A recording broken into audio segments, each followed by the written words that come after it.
सबसे पहले संस्कार बोलते हैं। पूनम अभी हाल ही में अपने परिवार सहित इस नई कॉलोनी में रहने आई तो आस पड़ोस की औरतें उससे परिचय के बहाने मिलने आ गईं। पूनम ने बड़े प्यार से उनका स्वागत किया और घर के अंदर ले गई। बातों का सिलसिला शुरू हुआ।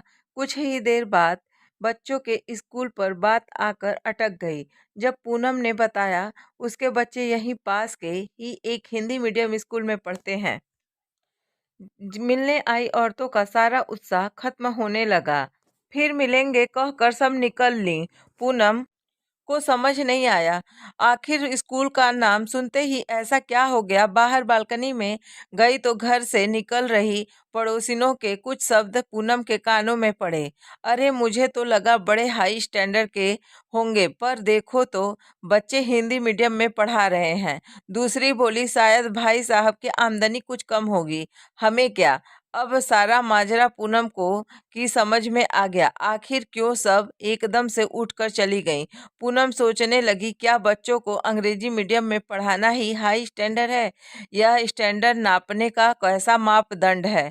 उसे याद आते ही वे पल जब दूसरों की तरह उसने भी अपनी बेटी भोली को बड़े चाव से अंग्रेजी मीडियम वाले बड़े स्कूल में डाला था। पढ़ाई में शुरू से ही बड़ी होशियार थी भोली, लेकिन फिर एक दिन खेलते हुए वह सीढ़ियों से गिर पड़ी और उसे सिर में बहुत ज़्यादा चोट आई। उसके बाद से वह पढ़ाई में पूरा ध्यान न लगा पाई। डॉक्टर को दिखाया तो उन्होंने बोला इस चोट से बाहर निकलने में उसे समय लगेगा। इधर स्कूल में ठीक से न पढ़ पाने की वजह से सब उसका मजाक उड़ाते। अध्यापक भी मदद करने की बजाय हमेशा उसे डांटते। धीरे धीरे भोली अपना आत्मविश्वास खोने लगी। पेपरों पास होने लायक भी अंक न आते। ऐसे में उसके दिमाग पर बोझ बढ़ता जा रहा था। उधर प्रिंसिपल ने उन्हें बुलाकर कहा, आपकी बेटी का दिमाग बाकी बच्चों की अपेक्षा में कम चल रहा है, इसलिए वह बाकी बच्चों के साथ मिलकर नहीं चल पा रही। बेहतर होगा आप उसे स्पेशल बच्चों के स्कूल में डाल दें। यह बात पूनम के लिए असहनीय थी, फिर भी एक माँ हिम्मत कैसे हार सकती थी। सबके मना करने के बावजूद उसने भोली को पास के एक हिंदी मीडियम स्कूल में डाल दिया। अब सुहानी को जो बातें अंग्रेजी मीडियम की वजह से पहले समझ नहीं आती थी, अब हिंदी अपनी मातृभाषा में आसानी से समझ लेने से पूनम भी उसे आसपास के ढेरों चीज़ों के बातों बातों में ही समझ देती। अब सुहानी सब समझते हुए मन लगाकर पढ़ने लगी और अपनी क्लास में अव्वल आने लगी। हिंदी में आयोजित अनेकों प्रतियोगिताओं में पुरस्कार जीतने पर उसका खोया हुआ आत्मविश्वास भी लौट आया।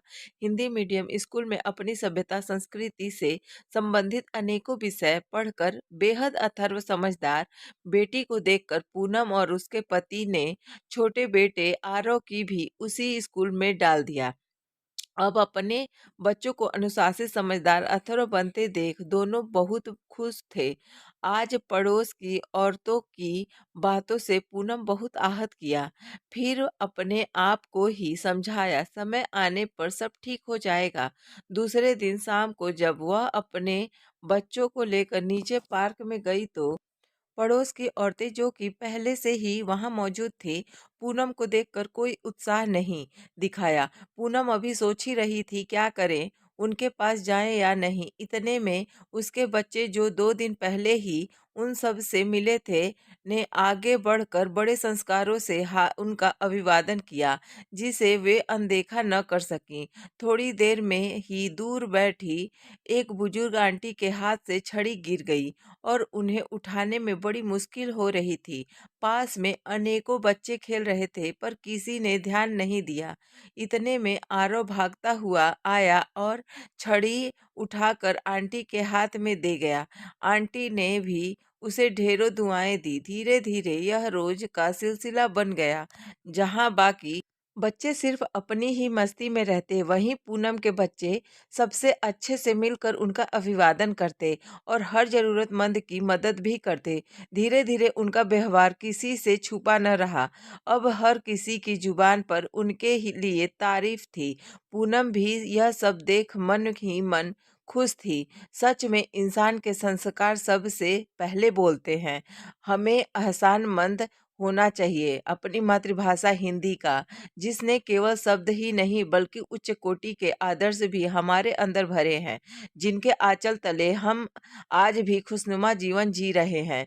जिस प्रकार एक माँ दूर होने पर भी अपने बच्चे के हमेशा अंग अचारों अंग विचारों संग से रहती है, हमारे रोम ठीक रोम में वैसे ही बसी हमारी हुई है। मातृभाषा भी इसके हमेशा बिना हमारे जीने की कल्पना भी नहीं कर सकती। अगर आपको हमारी कहानी अच्छी लगी है तो प्लीज वीडियो को लाइक और चैनल को सब्सक्राइब करें।